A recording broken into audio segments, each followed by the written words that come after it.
Let's do a quick calculation. How many hours can you dedicate in a day for client work as a freelancer?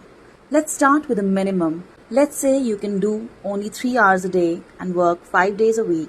That means you have 15 hours per week, right? It means in a month, 4 weeks average, you can do 60 hours a month.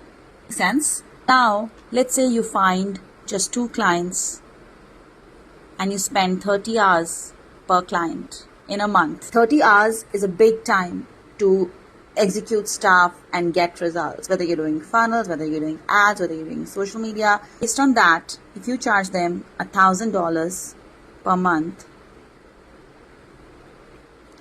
that's your $2,000 per month income. That is 1.6 lakhs INR. What do you think will stop you from finding 2 clients in a month and charging them $1,000 per month and delivering the results when you have 30 hours to do that? Let me know, what do you think could stop you from doing this in the next month?